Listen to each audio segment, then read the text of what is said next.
ગુજરાતી મુખ્ય અથવા ગૌણ વિષય FYBS સેમ 1 પ્રશ્નપત્ર 1 પદ્ય મધ્યકાલીન સાહિત્ય પ્રેમાનંદ કૃત અભિમન્યુ આખ્યાન સંપાદક હસુ યાજ્ઞિક પાર્ટ 2 51 IMP MCQ જે પૂછાઈ શકે છે। નંબર 1 કવિ પ્રેમાનંદ કૃત અભિમન્યુ આખ્યાનનો નાયક કોણ છે? પ્રેમાનંદ કૃત અભિમન્યુ આખ્યાનનો નાયક ખુદ અભિમન્યુ છે। નંબર 2 જ્યાં સુધી ગુજરાતી ભાષાને મરાઠીની હરોળમાં નહીં ઉતારું ત્યાં સુધી હું પાઘડી નહીં પહેરું। આ વિધાન કોણ બોલે છે? આ વિધાન પ્રેમાનંદ બોલે છે। નંબર 3 અભિમન્યુ આખ્યાનમાં કુલ કેટલી પંક્તિઓ છે? 1035 પંક્તિઓ છે। નંબર 4 આખ્યાનનું બીજારોપણ કરનાર પ્રથમ કવિ કોણ હતા? આખ્યાનનું બીજારોપણ કરનાર પ્રથમ કવિ નરસિંહ મહેતા હતા। નંબર 5 આખ્યાન શિરોમણી પ્રેમાનંદ કયા સૈકામાં થયા? આખ્યાન શિરોમણી પ્રેમાનંદ 17મા સૈકામાં થયા। નંબર 6 અભિમન્યુ આખ્યાનમાં કુલ કેટલા રાગ છે? તો 17 રાગ છે। નંબર 7 અભિમન્યુ આખ્યાનની રચના કવિ પ્રેમાનંદે ક્યારે કરી? ઈસવીસન 1671માં। નંબર 8 અભિમન્યુ આખ્યાનનો મુખ્ય રસ કયો છે? વીર રસ, કારણ કે એમાં બધી વાત યુદ્ધની જ આવે છે। નંબર 9 સુભદ્રાને 11મા મહિને ગર્ભમાં કોનો અંશ પીડા આપે છે? અહિલોચનનો અંશ પીડા આપે છે। નંબર 10 અભિમન્યુ આખ્યાનમાં કવિ પ્રેમાનંદ કેટલી ચાલ પ્રયોજી છે? કવિ પ્રેમાનંદે 36 ચાલ પ્રયોજી છે। નંબર 11 કોના ઘરમાં રહીને અભિમન્યુએ ચક્રવ્યૂહનું શિક્ષણ મેળવ્યું હતું? સુભદ્રાના ઘરમાં રહીને ચક્રવ્યૂહનું શિક્ષણ મેળવ્યું હતું। નંબર 12 કૃષ્ણ અહિલોચનને પકડવા કોનું રૂપ ધારણ કર્યું? કૃષ્ણએ અહિલોચનને પકડવા શુક્રાચાર્યનું રૂપ ધારણ કર્યું, જે અહિલોચનના ગુરુ હતા। નંબર 13 દ્રોણ કોના હાથે મૂર્છા પામે છે? દ્રોણ અભિમન્યુના હાથે મૂર્છા પામે છે। નંબર 14 અભિમન્યુ આખ્યાન લખતા કેટલા દિવસ લાગ્યા હતા? તો કે 21 દિવસ। નંબર 15 અભિમન્યુ ઉત્તરાના લગ્ન પછી જાન ક્યાં ગઈ? દ્વારિકા ગઈ। નંબર 16 અહિલોચનનો જન્મ ક્યાં થયો હતો? પાતાળલોકમાં। નંબર 17 પ્રેમાનંદનું કયું કાવ્ય અધૂરું રહેલું મનાય છે? દશમ સ્કંદ, જે અધૂરું રહેલું જણાય છે અને એનું પૂરું એના પુત્રએ કર્યું હતું। નંબર 18 સુભદ્રાને આણું કરવા ધર્મરાજાએ કોને મોકલ્યા? નકુલને। નંબર 19 યુદ્ધમાં જતા પહેલા અભિમન્યુની રક્ષા કરવા માટે તેને રાખડી કોણ બાંધે છે? માતા કુંતા રાખડી બાંધે છે। નંબર 20 સુભદ્રાના સીમંત પ્રસંગે મોસાળની યાદી કોણ લખાવે છે?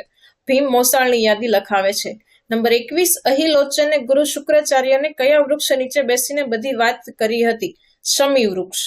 નંબર 22 શ્રી કૃષ્ણ ઉપરાંત અભિમન્યુને બીજા કોણે યુદ્ધ વિદ્યા શીખવી હતી? ગર્ગાચાર્યએ। નંબર 23 અભિમન્યુને મારવા માટે કૌરવોએ રચેલા ચક્રવ્યૂહમાં કેટલા કોઠા હતા? 7 કોઠા હતા। 6 કોઠા એ શીખ્યો હતો, 7મો નહોતો શીખ્યો। નંબર 24 પ્રેમાનંદનું સર્વોત્તમ આખ્યાન કયું છે? નળાખ્યાન એ પ્રેમાનંદનું સર્વોત્તમ આખ્યાન છે। નંબર 25 શું બોલો છો વ્યંગ ગુરુજી? આ શબ્દો અહિલોચન ક્યાંથી બોલે છે? બ્રજપિંજરથી બોલે છે। નંબર 26 અહી દાનવના પુત્રનું નામ શું હતું? અહિલોચન। નંબર 27 સાંઢ ઉપર સવાર થઈને આવેલા ઉત્તરાવધુનું રસ્તામાં શું પડી ગયું? ઉત્તરાવધુનું પટકુળ રસ્તામાં પડી ગયું। નંબર 28 અભિમન્યુના પ્રાણ લેવા કોણ આવે છે?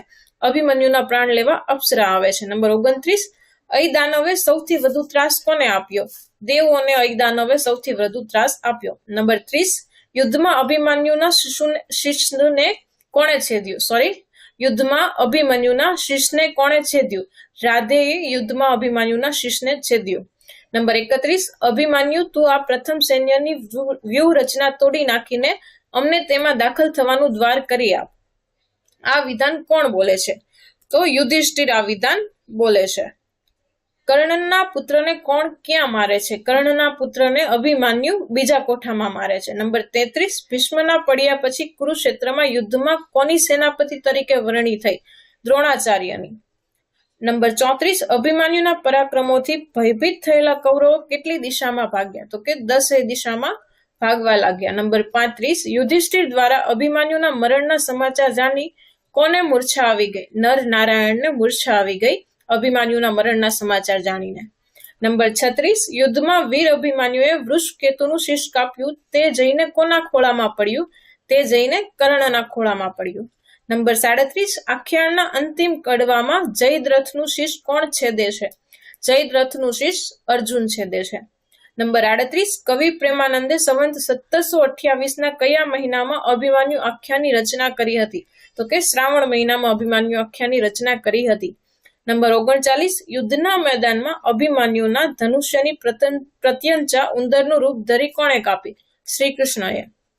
નંબર 40, તાબડતોબ અને રાતોરાત ઉત્તરાવહુને તેડી લાવવા માટે રાજા યુધિષ્ઠિર કોને મોકલે છે?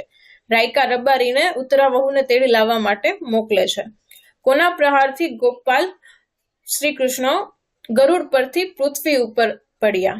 અય દાનવના પ્રહાર પરથી ગોપાલ એટલે કે શ્રી કૃષ્ણ પૃથ્વી ઉપર પડ્યા.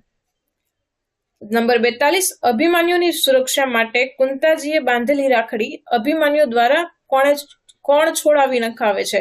તો કે વૃદ્ધ બ્રાહ્મણ, જે શ્રી કૃષ્ણ વૃદ્ધ બ્રાહ્મણ રૂપ લઈને આવ્યા હતા તે.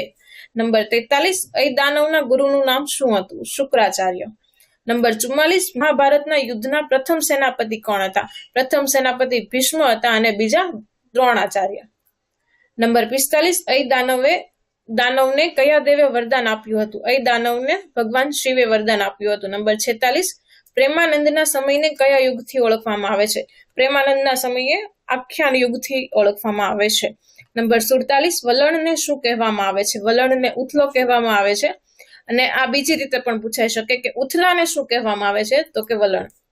નંબર 48, અભિમન્યુ શબ્દનો અર્થ શું થાય છે? અભિમન્યુ યાને કે યાશા પૂરનાર. નંબર 49, કૃષ્ણ અભિમન્યુને કેટલા કોઠાની વિદ્યા આપે છે?